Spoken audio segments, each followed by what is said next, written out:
إن الحمد لله نحمده ونستعينه ونستغفره ونعوذ بالله من شرور أنفسنا وسيئات أعمالنا من يهده الله فلا مضل له ومن يضلل فلا هادي له وأشهد أن لا إله إلا الله وحده لا شريك له وأشهد أن محمدًا عبده ورسوله أعوذ بالله من الشيطان الرجيم يا أيها الذين آمنوا اتقوا الله حق تقاته ولا تموتن إلا وأنتم مسلمون يا أيها الناس اتقوا ربكم الذي خلقكم من نفس واحدة وخلق منها زوجها وبث منهما رجالا كثيرا ونساء واتقوا الله الذي تساءلون به والأرحام إن الله كان عليكم رقيبا يا أيها الذين آمنوا اتقوا الله وقولوا قولا سديدا يصلح لكم أعمالكم ويغفر لكم ذنوبكم ومن يطع الله ورسوله فقد فاز فوزا عظيما أما بعد فإن خير الحديث كتاب الله وخير الهدي هدي محمد صلى الله عليه وسلم وشر الأمور محدثاتها وكل محدثة بدعة وكل بدعة ضلالة وكل ضلالة في النار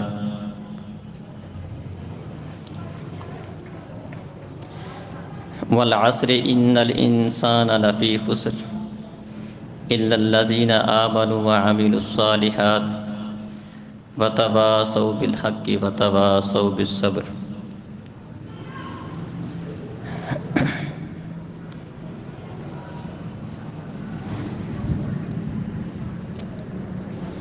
یہ محرم الحرام کا مہینہ ہے۔ اسلامی سال کی ابتدا محرم الحرام کے ساتھ ہوتی ہے۔ اس کو آہستہ کرو، ساتھ آواز آہستہ کر دو۔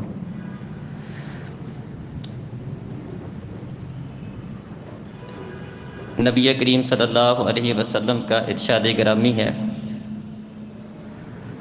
افضل الصیام بعد رمضان شہر اللہ المحرم۔ رمضان کے بعد جس مہینے کے روزے سب سے افضل ہیں وہ اللہ کے مہینے محرم الحرام کے ہیں۔ محرم الحرام کو اللہ کا مہینہ قرار دیا گیا ہے۔ ویسے تو سارے کے سارے دن، راتیں، مخلوق، کائنات سب اللہ کی پیدا کرتا ہے، لیکن بعض چیزوں کے شرف کی وجہ سے ان کی نسبت خصوصی طور پر اللہ رب العزت کی طرف کی جاتی ہے۔ جس طرح کہ ساری مسجدیں اللہ کے گھر ہیں، لیکن مسجد حرام کو بیت اللہ کہا جاتا ہے، اس کے شرف کی وجہ سے اس کی نسبت اللہ رب العزت کی طرف کی جاتی ہے اور اس کو بیت اللہ کہا جاتا ہے۔ ساری اونٹنیاں ہی اللہ نے پیدا کی ہیں، لیکن صالح علیہ السلام کی اونٹنی کو ناقۃ اللہ کہا گیا اس کے شرف کی وجہ سے۔ اسی طرح سارے مہینے ہی اللہ رب العزت کے مہینے ہیں، سب دن اللہ نے پیدا کیے ہیں، لیکن بعض دنوں کی، مہینوں کی خصوصی طور پر اہمیت کی وجہ سے ان کی نسبت اللہ رب العزت کی طرف کر دی جاتی ہے۔ تو اس مہینے کی نسبت اللہ احکم الحاکمین کی طرف کی گئی ہے کہ یہ اللہ کا مہینہ ہے۔ اس قدر اس مہینے کی عظمت ہے، اہمیت ہے۔ اور جو شروع ہی سے جب اللہ تعالیٰ نے یہ کائنات بنائی تھی زمین و آسمان کا نظام بنایا تھا تو اللہ رب العزت نے 4 مہینے حرمت والے رکھے تھے۔ ان حرمت والے مہینوں میں سے بھی ایک مہینہ محرم الحرام کا مہینہ ہے، یہ حرمت والا مہینہ ہے، یہ شروع سے ہی حرمت والا مہینہ ہے۔ مسلمانوں کا یہ سال کی ابتدا کا مہینہ ہے، لیکن اس مہینے کو ایک اور ہی رنگ دے دیا جاتا ہے۔ اس مہینے کے اندر جو کہ مسلمانوں کا سال کا پہلا مہینہ ہے، یہ تصور دیا جاتا ہے کہ یہ مہینہ کوئی سوگ کا، پریشانی کا، غم کا مہینہ ہے، اور اس بنیاد پر اس مہینے کے اندر بہت ساری خرافات، بدعات کا ارتکاب کیا جاتا ہے۔ دین اسلام کا جیسے عام روٹین کے اندر بھی مسلمانوں نے حلیہ بگاڑ کے رکھ دیا۔ ہر معاملہ، کوئی چھوٹے سے چھوٹا مسئلہ ہو اور بڑے سے بڑا مسئلہ ہو، اس کے اندر اپنی مرضی کی خرافات، بدعات اپنے طریقے شامل کر دیے گئے ہیں۔ تو اسلامی سال کا پہلا مہینہ، اس کے اندر بھی کلمہ پڑھنے والوں نے، مسلمان کہلوانے والوں نے بہت ساری بدعات اور خرافات کو شامل کیا ہے۔ کوئی اس مہینے کے اندر حسین رضی اللہ عنہ، ان کی شہادت کو بنیاد بنا کر اس کو غم کا مہینہ قرار دیتے ہیں، اور پورے مہینے کے اندر ایک سوگ کا سا سما ہوتا ہے۔ حالانکہ حسین رضی اللہ عنہ، ان کی شہادت جس طرح دیگر بہت سارے دین اسلام کے اندر شہداء ہیں، عثمان رضی اللہ عنہ کی شہادت ہے، علی رضی اللہ عنہ کی شہادت ہے، دیگر بہت سارے، امیر حمزہ رضی اللہ عنہ کی شہادت، بہت بڑا ایک غم والا معاملہ تھا۔ نبی کریم صلی اللہ علیہ وسلم کو اپنے اس چاچا کی شہادت کا اتنا غم تھا کہ جب امیر حمزہ رضی اللہ عنہ کا مسئلہ کیا گیا اور ان کی بہن انہیں دیکھنے کے لیے آئیں، تو نبی کریم صلی اللہ علیہ وسلم نے فرمایا ان کو روک دو، اپنے بھائی کا چہرہ نہ دیکھیں، کہیں ایسا نہ ہو کہ اپنے اوپر صبر نہ کر پائیں۔ آپ بہت پریشان ہوئے، حتیٰ کہ نبی رحمت جب وحشی، جس نے امیر حمزہ رضی اللہ عنہ کو شہید کیا تھا، فتح مکہ کے موقع پر وہ بھی آ کر مسلمان ہو گیا، تو نبی کریم صلی اللہ علیہ وسلم نے اس سے پوچھا کیا تو وہی وحشی ہے جس نے میرے چاچا کو شہید کیا تھا؟ کہنے لگا اللہ کے رسول جی میں وہ وحشی بن حرب ہی ہوں۔ نبی کریم صلی اللہ علیہ وسلم نے اس کا اسلام قبول کر لیا، لیکن ساتھ ہی اس کو یہ بات ارشاد فرمائی کہ تو اتنا کیا کر کے میرے سامنے نہ آیا کر، تجھے دیکھ کر مجھے اپنا چاچا یاد آ جاتا ہے، تو میرے سامنے نہ آیا کر، تو ایسا کر سکتا ہے کہ تو مجھے دکھائی نہ دے۔ پھر وہ وحشی بن حرب وہاں سے چلا گیا، شام کے علاقے میں چلا گیا، خود اس نے صحیح بخاری میں اس کا واقعہ موجود ہے، کہتا کہ وہاں سے میں شام میں چلا گیا، لیکن اس کے بعد جب مسیلمہ کذاب کا معاملہ آیا، جس نے نبوت کا دعویٰ کیا تھا، ابو بکر صدیق رضی اللہ عنہ کی خلافت کا زمانہ تھا، تو اس وقت میرے ذہن میں یہ بات آئی کہ میں نے روئے زمین کے ایک بہترین انسان کو قتل کیا ہے، امیر حمزہ کو میں نے شہید کیا ہے۔ اگرچہ اس کے قتل کی وجہ اس کا اپنا ذاتی مفاد تھا کہ وہ آزادی چاہتا تھا، جس کا وہ غلام تھا، اس نے کہا تھا کہ اگر تو امیر حمزہ کو شہید کر دے، قتل کر دے، تو اس کے بدلے میں ہم تجھے آزاد کر دیں گے۔ تو جب مسیلمہ کذاب کا معاملہ آیا، مسلمان اس کے خلاف لڑائی کے لیے اٹھے، اس وقت اس نے کہا کہ میں نے سوچا کہ زمین کے بہترین انسان کو میں نے قتل کیا ہے، اب اس کا تدارک یہ ہو سکتا ہے کہ اس روئے زمین کے بدترین انسان کو بھی میں قتل کروں۔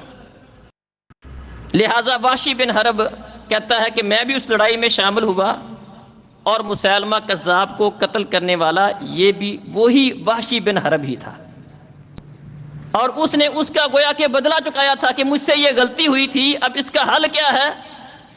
عظیم غلطی کی ہے تو جس طرح بندہ غلطی بڑی کرتا ہے، اگرچہ اسلام لانے سے اللہ تعالیٰ اس کی وہ غلطیاں معاف کر دیتا ہے، لیکن اس کی دل میں یہ قلق تھا، اضطراب تھا، اس نے اس کا تدارک مسیلمہ کذاب جو نبوت کا دعوے دار تھا، جھوٹا نبوت کا دعوے دار تھا، اس کو قتل کرنے کے ساتھ اس کا تدارک کیا۔ اس قدر یہ عظیم شہادت تھی نبی کریم صلی اللہ علیہ وسلم کے چاچا امیر حمزہ کی شہادت، لیکن چونکہ ہمارا دین اسلام وہ شہادتوں سے بھرا پڑا ہے، مسلمانوں کا یہ طریقہ کار نہیں ہے وہ شہادتوں کے اوپر اس طرح روئیں پیٹیں، دین اسلام کی دجیاں اجاڑ دیں، مسلمانوں کا یہ طریقہ کار نہیں ہے۔ مسلمان اپنے ہر معاملے میں اپنی اسلام کی تعلیمات کو مقدم رکھتے ہیں۔ نبی کریم صلی اللہ علیہ وسلم نے فرمایا تھا، لا یحل لامرأۃ تؤمن باللہ والیوم الآخر ان تحد فوق ثلاث لیال، کسی بھی عورت کے لیے یہ بات حلال اور جائز نہیں ہے کہ وہ کسی اپنے رشتہ دار کے فوت ہونے پر 3 دن سے زیادہ سوگ منائے۔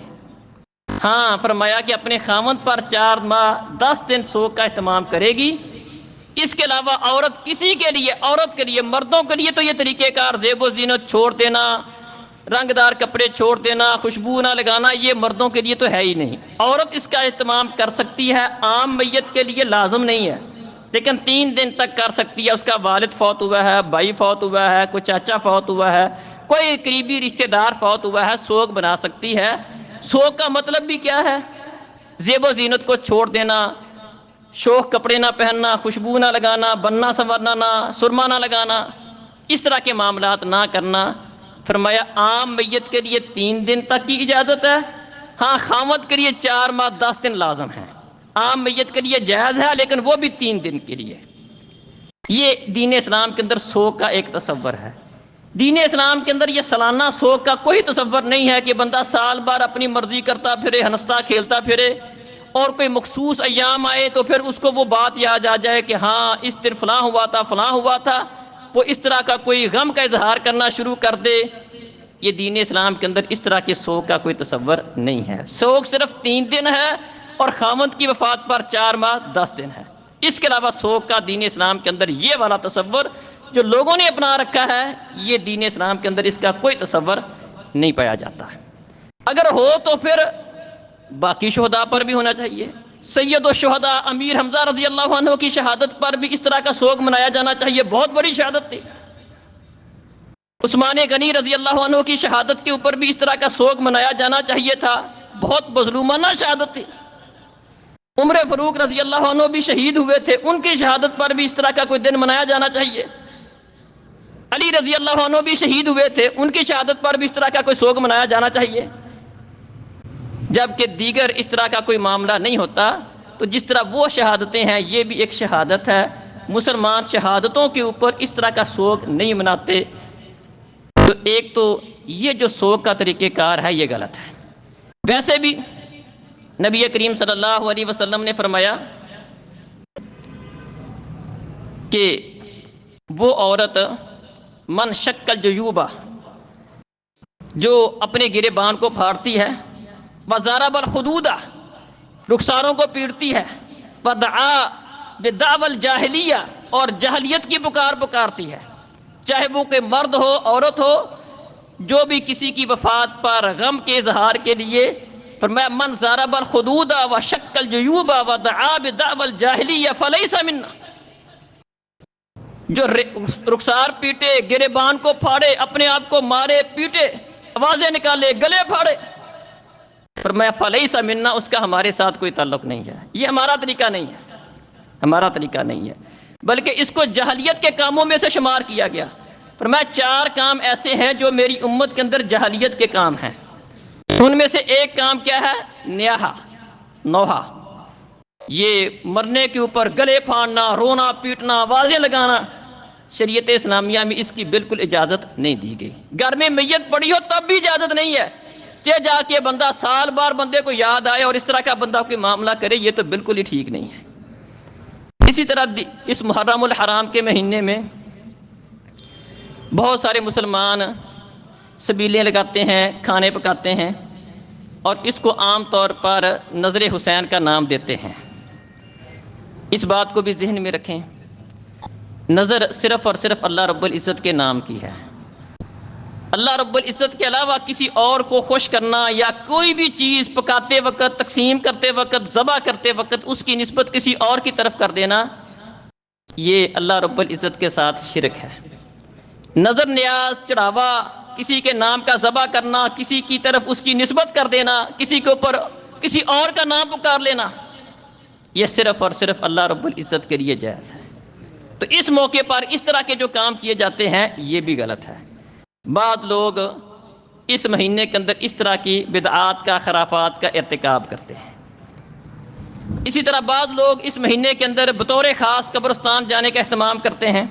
اس میں کوئی شک نہیں ہے، نبی کریم صلی اللہ علیہ وسلم نے فرمایا زوروہا فإنہا تذکر الآخرہ، میں نے تمہیں قبرستان جانے سے منع کیا تھا، لیکن اب تمہیں اس بات کا حکم دیتا ہوں کہ تم قبرستان جایا کرو، اس کو جا کر دیکھا کرو، قبروں کو، ان کی زیارت کیا کرو۔ فإنہا تذکر الآخرہ، ایسا کرنے سے تمہیں اپنی آخرت یاد آئے گی، اپنا مرنا یاد آئے گا۔ اپنی قبر یاد رکھنے کے لیے، اپنا مرنا یاد رکھنے کے لیے قبرستان جانے کا پیارے نبی صلی اللہ علیہ وسلم نے حکم دیا ہے۔ لیکن ان دنوں کو خاص کر لینا اور بطور خاص اس کو عبادت سمجھ لینا، کوئی نیکی سمجھ لینا، دین اسلام کے اندر اپنی طرف سے کوئی طریقہ ایجاد کر لینا، کوئی دنوں کو خاص کر لینا کسی کام کے لیے، اس کی اجازت نہیں ہے۔ عام روٹین میں بندہ جائے، سال میں جس وقت مرضی جائے، لیکن ان دنوں کو بطور خاص سمجھ کے، اس میں کوئی فضیلت سمجھ کے، ثواب سمجھ کے جانا، یہ غلط ہے۔ پورے سال کسی بھی وقت جایا جا سکتا ہے۔ اسی طرح ہمارے اس پاک وطن کے اندر ان کاموں کے علاوہ ایک اور بڑا کام ہوتا ہے جو سب سے بڑا مسئلہ ہے، وہ اللہ رب العزت کے ساتھ شرک، اللہ کی بغاوت، وہ بھی سرکاری سرپرستی میں۔ اللہ اکبر۔ اللہ احکم الحاکمین نے یہ مقصد بیان کیا کہ اگر ہم ان لوگوں کو زمین میں حکومت دیں تو مسلم حکومت کا کام کیا ہوتا ہے؟ وہ دین توحید کو قائم کرنا، توحید کا پرچار کرنا، نماز کا قیام کرنا، اچھے کاموں کو رائج کرنا، یہ حکومت کا کام ہوتا ہے۔ لیکن ہمارے ہاں بڑی شد و مد کے ساتھ یہ معاملہ پاک وطن کے اندر، بلکہ پورے پاکستان میں مختلف طریقوں سے ہوتا ہے کہ ایک قبر کے پاس سے گزرو، خالی اس قبر کے پاس سے کے ساتھ گزرنے کے ساتھ ہی تمہیں جنت کا ٹکٹ مل جائے گا۔ من داخلہ کان آمنا، لکھا ہوا ہے جو اس پر داخل ہو گیا، اس میں آ گیا، وہ امن میں ہو گیا، اس کو کوئی مسئلہ نہیں ہے۔ اللہ اکبر۔ نبی کریم صلی اللہ علیہ وسلم کی ساری زندگی دیکھیں، قرآن کی تعلیمات کا دیکھیں، قرآن قسم اٹھا کر اللہ یہ بات ارشاد فرماتے ہیں والعصر ان الانسان لفی خسر، وقت کی قسم، زمانے کی قسم، سارے انسان گھاٹے اور خسارے میں ہیں، ہاں الا الذین آمنوا وعملوا الصالحات، وہ لوگ گھاٹے اور خسارے سے محفوظ ہیں جو ایمان لاتے ہیں اور نیک اعمال کرتے ہیں۔ سارا قرآن ہمیں نیک اعمال کی دعوت دیتا ہے کہ ایمان لاؤ، اللہ پر یقین، ایمان اور عمل صالح کرو۔ اور یہاں پر کیا ہے کہ کچھ بھی نہ کرے، بس اس قبر کے پاس سے گزرو، جنتی ہو جاؤ گے۔ اللہ اکبر۔ اللہ فرماتے ہیں تلک الجنت التی اورثتموها بما کنتم تعملون، اس جنت کے تمہیں وارث بنائے گئے ہو تم، جنتیوں کو اللہ کہے گا تمہیں اس جنت کا وارث بنایا گیا ہے۔ سبب کیا ہے؟ جنت کیوں ملی ہے تمہیں؟ تم عمل کرتے تھے، تمہارے عملوں کو دیکھ کر اللہ خوش ہو گیا، اس خوش ہونے پر اللہ احکم الحاکمین نے تمہیں یہ جنت دی ہے۔ اگرچہ ہمارے اعمال جنت کا بدلہ نہیں ہے، عوض نہیں ہے، ہاں اعمال کرنے سے اللہ کی خوشنودی حاصل ہوتی ہے، اور اللہ خوش ہو تو بندے کو جنت ملتی ہے۔ تو یہ پاک وطن کی سطح پر یہ بھی معاملہ ہوتا ہے۔ نبی کریم صلی اللہ علیہ وسلم رات بھر عبادت کے لیے کھڑے ہوتے، کسی نے کہا کہ آپ کو تو اللہ نے اتنا مقام دیا ہے، آپ اتنی زیادہ قیام کرتے ہیں، لمبا قیام کرتے ہیں، فرمایا افلا اکون عبدا شکورا، کہ اللہ کا مجھ پر اتنا احسان ہے تو اللہ کا شکر کرنے والا بندہ نہ بنوں؟ نبی کریم صلی اللہ علیہ وسلم جس کو اللہ نے جنت کا سرٹیفکیٹ دیا ہے، جس کے متعلق دنیا میں کہا ہے کہ تم جنتی ہو، ان کا مقام مرتبہ سب کچھ بتایا ہے، فرمایا جنت کے اندر ایک سب سے اونچا مقام ہے، اعلیٰ مقام ہے، وہ مجھے عطا ہوگا، مجھے امید ہے اللہ مجھے دے گا۔ سب سے پہلے جنت میں جانے والے، سب سے پہلے جن کے لیے جنت کا دروازہ کھولا جائے گا، اول شافع اول مشفع، لیکن ان کی حالت اور کیفیت کیا ہے؟ اپنی بیٹی کو، پھپھی کو مخاطب کر کے اے مالی لا اغنی عنکی من اللہ شیئا، عمل کر کے آنا، عمل کر کے آنا، عمل نہیں ہوگا، عقیدہ نہیں ہوگا، نبی کی بیٹی ہونا، نبی کا پھپھی ہونا تمہیں جنت میں لے جانے کا ذریعہ اور سبب نہیں بنے گا، عمل کر کے آنا۔ ساری دعوت پیارے نبی صلی اللہ علیہ وسلم کی اسی کے ارد گرد گھومتی تھی۔ ایک دفعہ تو ہوئی آپ نے بشارت دی، جو عقیدہ توحید پر مرا جنت میں جائے گا۔ صحابی رسول کہتا ہے اللہ کے رسول لوگوں کو بشارت نہ دے دوں، بتا نہ دوں؟ فرمایا نہیں بتاؤ، لوگ صحیح مطلب نہیں سمجھ پائیں گے، غلطی کر بیٹھیں گے، سمجھنے میں بات سمجھ نہیں آئے گی۔ من قال لا الہ الا اللہ کا مفہوم سمجھ نہیں آئے گا کہ جس بندے نے لا الہ الا اللہ کہہ دیا جنت میں جائے گا، اصل مفہوم نہیں سمجھے گا، خالی یہ سمجھ لے گا کہ اس سے مراد صرف زبان کے ساتھ لا الہ الا اللہ پڑھنا مراد ہے، سمجھنے میں غلطی لگ جائے گی۔ فرمایا نہیں بتاؤ، لوگ اسی پر توکل اور بھروسہ نہ کر لیں اور عمل نہ چھوڑ دیں، اس لیے یہ بات نہ بتاؤ کہ کہیں لوگوں کو سمجھنے میں غلطی نہ لگ جائے اور اسی کے اوپر تکیہ کر کے نہ بیٹھ جائیں کہ بس کلمہ پڑھ لیا جنتی ہیں، عمل کرنے دو۔ یہ ساری دعوت تھی اس پیارے نبی صلی اللہ علیہ وسلم کی، ساری زندگی کی دعوت تھی۔ اللہ اکبر۔ اور ہمارے ہاں بالکل وہی شرک کی صورتیں جو نبی کریم صلی اللہ علیہ وسلم کے زمانے میں تھی، ابراہیم، نوح علیہ السلام، ہر قوم کے شرک کی صورتیں پڑھ کے دیکھ لیں، قرآن اٹھا کے دیکھ لیں، ایک رتی برابر فرق نہیں ہے۔ جو شرک کی صورتیں نوح علیہ السلام کے زمانے میں تھی، ابراہیم علیہ السلام کے زمانے میں تھی، جو نبی کریم صلی اللہ علیہ وسلم کے زمانے میں شرک تھا، ہماری اس امت کے اندر بھی شرک کی منوان وہی صورتیں ہیں۔ وہی اللہ کو چھوڑ کر کسی کے اور کے در پہ چکر لگانا، کسی بت کا، کسی قبر کا مجاور بن کے بیٹھ جانا، کسی کی مورتی بنا کے اس کے ارد گرد طواف کرنا، چکر لگانا، یہی سارا کچھ تھا۔ غیر اللہ کی نظر و نیازیں تھی، چڑھاوے تھے، دوسروں کو مشکل کشا، حاجت روا، بگڑی بنانے والا سمجھتے تھے، کہتے تھے اللہ ہماری سنتا نہیں، ان کی موڑتا نہیں، اللہ کے ہمیں قریب کرتے ہیں، ہمیں بچائیں گے، جنت میں لے جانے کا ذریعہ اور سبب بنیں گے۔ سارا کچھ وہی ہے۔ ما نعبدهم الا ليقربونا الى الله زلفى، ہم ان کی عبادت صرف اس لیے کرتے ہیں اللہ ہماری سنتا نہیں، ان کی موڑتا نہیں۔ یہ عقیدہ تھا مشرکین مکہ کا، یہی عقیدہ اس قوم کا ہے۔ اللہ اکبر۔ امن کیسے آئے گا، سکون کیسے ملے گا؟ ہم کہتے ہیں ملکوں میں سکون نہیں ہے، ترقی نہیں ہے۔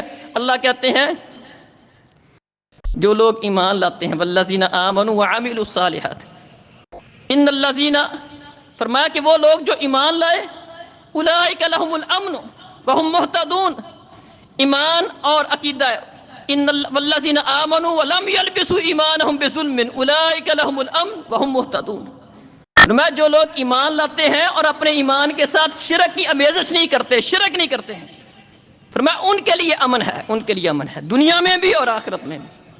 ہماری بد امنی کی وجہ، بد سکونی کی وجہ، دنیا کے اندر ذلیل اور رسوا ہونے کی بہت بڑی بڑی وجوہات ہیں۔ سب سے بڑی وجہ اللہ کے ساتھ بغاوت ہے، اللہ کے ساتھ شرک ہے، سب سے بڑی وجہ یہ ہے۔ سب سے بڑا جرم ان الشرک لظلم عظیم، ظلم اور بھی ہے لیکن فرمایا شرک ظلم عظیم ہے، یہ ایسی بغاوت ہے۔ فرمایا ان اللہ لا یغفر ان یغفر، اللہ احکم الحاکمین اس بات کو بالکل برداشت نہیں کرتا۔ اللہ احکم الحاکمین دوسرے گناہ معاف کر دیتا ہے لیکن اللہ احکم الحاکمین اس بات کو معاف نہیں کرے گا کہ اس کے ساتھ شریک ٹھہرایا جائے، اللہ اس جرم کو معاف نہیں کرے گا۔ تو محترم بھائیوں اور بزرگوں، ہمیں اپنے دین اسلام کی تعلیمات کو سمجھنا چاہیے، بدعات خرافات سے اپنے آپ کو بچانا چاہیے، بالخصوص عقیدہ توحید کو سمجھنا چاہیے۔ عقیدہ توحید کو سمجھنے کے لیے قرآن کو پڑھنا چاہیے۔ قرآن جو بندہ پڑھ لیتا ہے، ممکن ہی نہیں جو بندہ سادہ قرآن، کوئی تفسیر نہ پڑھے، کوئی اس کو لمبا چوڑا نہ پڑھے، سادہ قرآن کی آیات کی تلاوت کر لے، ان کا سادہ ترجمہ پڑھ لے، اس کو عقیدہ توحید سمجھ آ جائے گا۔ اس کو سمجھ آ جائے گا کہ یہ سارا شرک جو ہمارے زمانے میں ہے، پہلی امتوں کے اندر بھی یہی شرک تھا۔ اگر اس قوم کو ان چیزوں کی وجہ سے شرک سے معافی مل گئی تو وہ قومیں بھی، ان کو بھی جنت مل جائے گی۔ کیونکہ ان کا شرک اور ان کا شرک بالکل برابر ہی ہے، کوئی فرق نہیں ہے۔ وہ بھی اللہ کو چھوڑ کے غیروں کے در پہ جاتے تھے، ہمارے ہاں بھی اللہ رب العزت کو چھوڑ کر، اور کتنی بڑی بد نصیبی ہے۔ اللہ فرماتے یا ایھا الناس اعبدوا ربکم الذی خلقکم والذین من قبلکم، لوگوں تمہارا خالق، تمہارا مالک، تمہیں پیدا کرنے والا، روزی دینے والا، تمہارے لیے انتظام و انصرام کرنے والا، یہ سارا نظام چلانے والا تمہارا رب ہے، عبادت بھی اس کی کرو، اسی کے نام کا چڑھاوا ہونا چاہیے، وہی تمہارا مشکل کشا ہے، وہی تمہارا حاجت روا ہے، وہی تمہاری بگڑی بنانے والا ہے، اسی کے گھر کا طواف ہونا چاہیے، اسی کے گھر کا چکر لگانا چاہیے۔ اگر کوئی ایسی صورت ہوتی کہ جس قبر کے پاس سے گزرنے سے بندے کو جنت ملتی ہے، بندے کے گناہ معاف ہوتے ہیں، یقیناً وہ قبر پیارے نبی صلی اللہ علیہ وسلم کی قبر ہوتی ہے۔ پیارے نبی کی قبر تو ایسی نہیں ہے۔ آپ بھی حج عمرہ کرنے کے لیے جاتے ہیں، وہاں پر تو کوئی نہیں لکھا ہوا من داخلہ کان آمینہ، جو اس قبر کے پاس سے گزر گیا جنتی ہو گیا، نہ آپ اس ذہن سے وہاں پر جاتے ہیں۔ تو یہ کتنی بد نصیبی والی بات ہے کہ پیارے نبی کی قبر تو ایسے نہیں ہے، ایک امتی کی قبر ایسے بن گئی کہ جو اس کے پاس سے جائے گا وہ جنتی ہو جائے گا۔ اللہ اکبر۔ پیارے نبی کے آخری الفاظ پر غور کریں، پیارے نبی کو سب سے بڑھ کر فکر اس بات کی تھی، فرمایا اللہم لا تجعل قبری وثنا یعبد۔ پیارے نبی کا وقت قریب ہے، دعا کیا کر رہے ہیں؟ اللہ میری قبر کو عبادت گاہ نہ بنانا، میلہ گاہ نہ بنانا، میری قبر ایسی نہ ہو کہ اس کے اوپر میلے لگ جائیں، میری قبر کو میلہ گاہ بنانے سے بچانا۔ اور لعنت کی، فرمایا لعن اللہ الیہود والنصارى اتخذوا قبور انبیائہم مساجد۔ اللہ ان یہود و نصارہ پر لعنت کرے، انہوں نے اپنے نبیوں کی قبروں کو نہ چھوڑا، ان کے اوپر میلے لگائے تھے، ان کو سجدہ گاہ بنایا تھا، ان کے چکر لگاتے تھے، ان کے طواف کرتے تھے۔ اللہ ان یہود و نصارہ پر لعنت کرے، لعنتی فعل اس کو قرار دیا۔ اللہ دین اسلام کو سمجھنے اور اس پر عمل کرنے کی توفیق عطا فرمائے۔